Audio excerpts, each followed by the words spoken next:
अगर कोई आर्टिस्ट हिंदू देवी देवताओं का मजाक उड़ा दे तो फ्रीडम ऑफ स्पीच में आ जाता है, एक्सप्रेशन में आ जाता है। अगर सेकुलरिज्म दिखाने का मौका मुस्लिम पक्ष से किसी को हो रहा है तो भाई वो हराम है।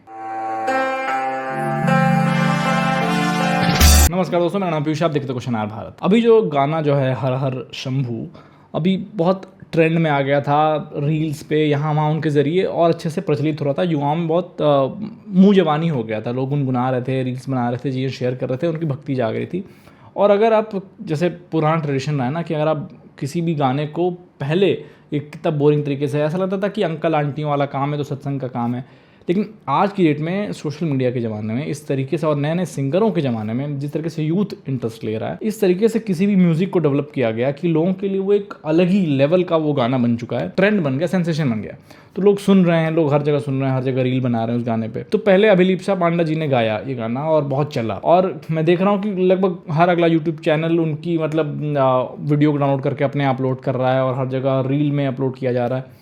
तो फिर अभी लगभग 8 दिन हफ्ते भर पहले की बात है, फरमानी नाज जी का एक चैनल है, उन्होंने भी इस गाने को गाया और वो भी काफ़ी 8 लाख के ऊपर 9 लाख के ऊपर व्यूज़ चले गए हैं, क्योंकि गाना ऑलरेडी ट्रेंड में था और चले गए। तो उनका आज का ही बयान है, मैं जहाँ मैं रहती हूँ जिस गांव में, वहाँ सभी मुस्लिम ही रहते हैं मोस्टली, और किसी ने मुझे कोई ऐसा ना कोई थ्रेट इशू किया, ना कोई सलाह दी, ना फिर डराया धमकाया, कुछ नहीं। लेकिन फिर कोई एक उलेमा मुल्ला मौलाना कोई कहीं से आके कहता है कि ये हराम है, ये सब नहीं करना चाहिए, जाके तौबा करो, माफ़ी मांगो, फलाना ढिमकाना। जैसे वारिस पठान ने किया था ना, गणपति बप्पा मौर्य कर दिया था, तो बहुत सारे मुल्ला मौलवी मौलाना सब नाराज़ हो गए थे, तो उनको माफ़ी मांगनी पड़ी कि मैंने ये कर दिया, भाई माफ़ कर दो। तो सेकुलरिज्म का लेवल आप देखिए किस हद तक है।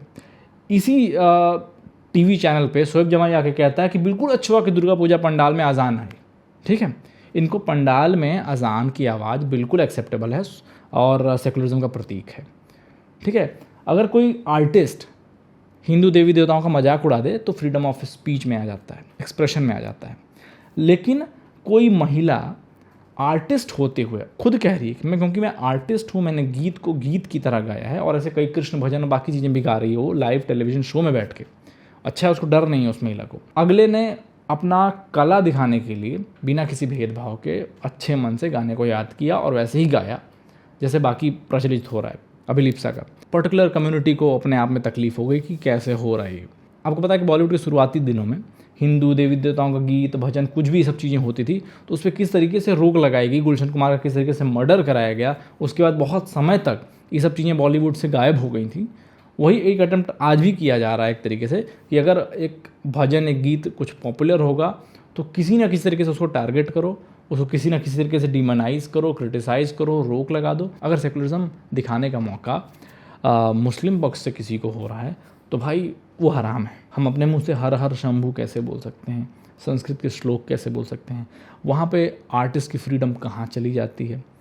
जब पंडाल में अजान बजती है तब इनको सेकुलरिज्म नज़र आता है, इन्हें कोई दिक्कत नहीं होती। जब ये मंदिरों में इफ्तार पार्टी करते हैं, इफ्तारी दी जाती है, तब इन्हें कोई दिक्कत नहीं, तब वो सेकुलरिज्म होता है, हर चीज़ एक्सेप्टेबल है। लेकिन यहाँ इनको अनएक्सेप्टेबल है। ये जो दोहरा चरित्र है, जो दोहरा रूप है, इसका आज एक तरीके से खुलासा हो गया। तो मैं चाहता हूँ इस गाने को आप लोग सुनिए, फॉरवर्ड करिए, फरमानी जी का सपोर्ट करिए, मैं ये कहना चाहता हूँ, ताकि वो एक मिसाल बने हिंदू मुस्लिम यूनिटी की।